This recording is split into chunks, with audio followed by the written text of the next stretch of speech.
Thanks very much for that introduction, and thank you very much for inviting me today.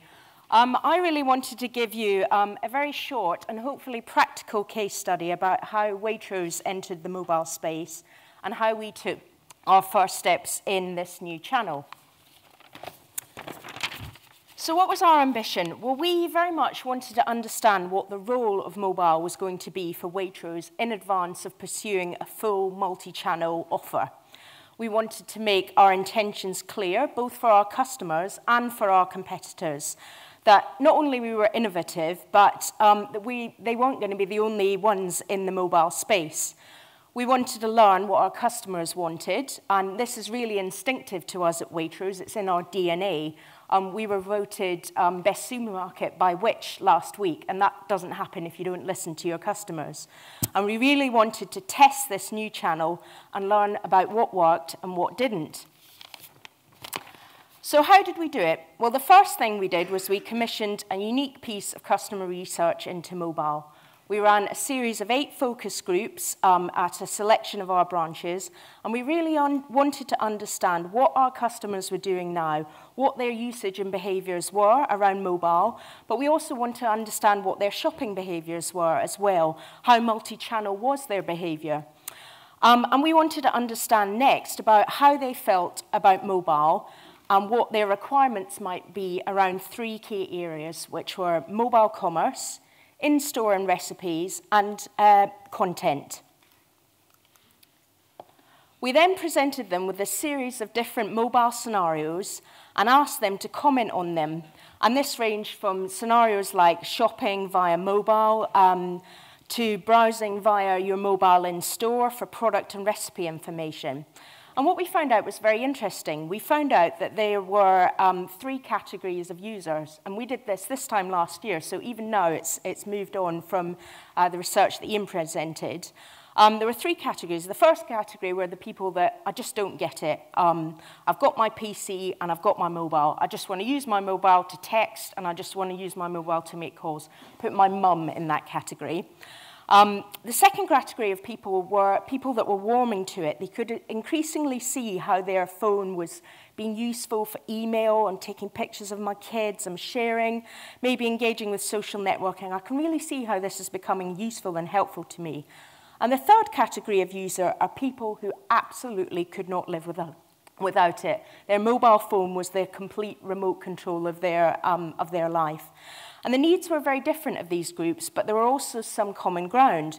And some of the most interesting insights that we have came from people who weren't actually active smartphone users, but who planned to be in the future. So using this insight, we decided to focus on a solution that would appeal to the warmed-up audience and also to this remote control audience. So in July of last year, I launched our mobile site and app with Ollie Roxburgh and the team at York. And it focused on the 3 most popular areas of content from our main website, which was recipes, particularly our recipes from our brand ambassadors, Delia Smith and Heston Blumenthal, branch information and offers.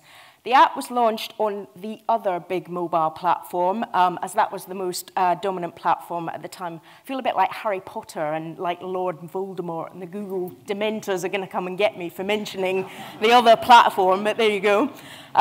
We then followed that up in November with a Christmas app and site, and I'd come to my senses by then, so we did it on Android and iPhone and iPad.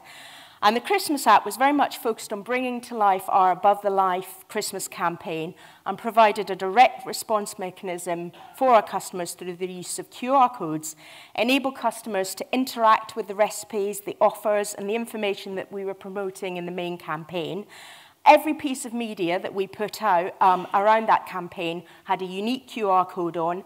I'm really delighted to say that we were the first retailer in the UK to use a QR code in a TV ad. A lovely piece of roast beef would be a good alternative to turkey at Christmas. I'm using Aberdeen Angus rib of beef. Well, if you've got roast beef, you're going to want Yorkshire pudding. The batter is nothing, you just whiz it all up. And Yorkshire pudding isn't a problem, providing you've got the right size tin. Get some beef dripping in the oven very, very hot. Then put it on the hob, medium heat, make sure it's shimmering hot.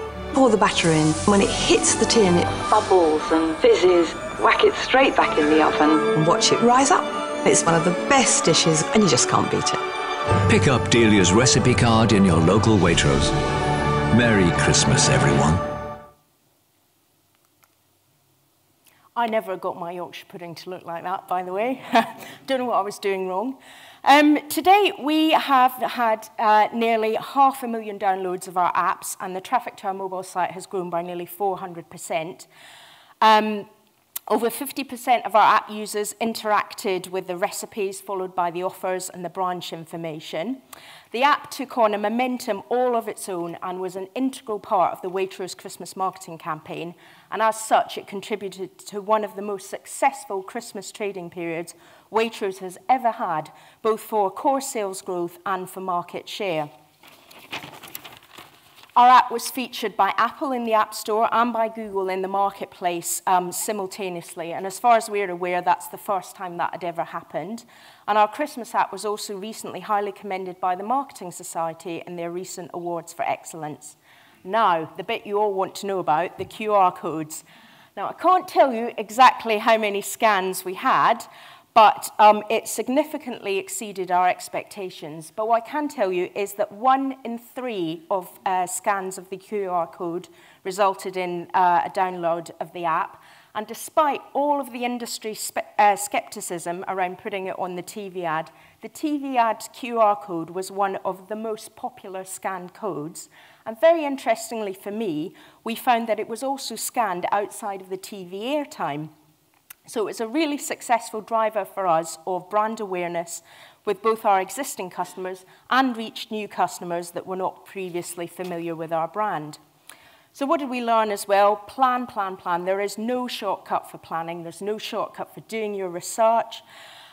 There's no shortcut for planning and allowing more time than you need, particularly with a Christmas app. It went right down to the very wire to get that out the door. And obviously Christmas is an immovable deadline. We couldn't change the date of Christmas, so always allow more time than you think you need. And very importantly as well, make sure you plan the why. Make sure you understand why your mobile offer worked or didn't work. So track and review. And whatever you do, make sure you get your results and understand whether or not you've achieved your objectives. So the last thing we've learned is very much apps are for life. They're not just for Christmas. We need to keep the momentum up. It's definitely confirmed to us our intentions to remain within the mobile space and exploit further opportunities. The board's put their money where their mouth is and has given me the financial backing I need to develop this area further. And without doing this, taking these steps first, I would have had no credibility to ask for an investment in this space. And Waitrose customers are hungry for e-commerce. Over 50% of the direct customer feedback we have had through our apps and mobile sites is that people want to shop with us. So, absolutely, that's coming next. We are working on our commerce-enabled site and our commerce app, and I'm working on building that right now. So I'll leave you here with a sneak preview of our new commerce app, again, that's been developed with York. And watch this space, it's coming soon. Thank you very much.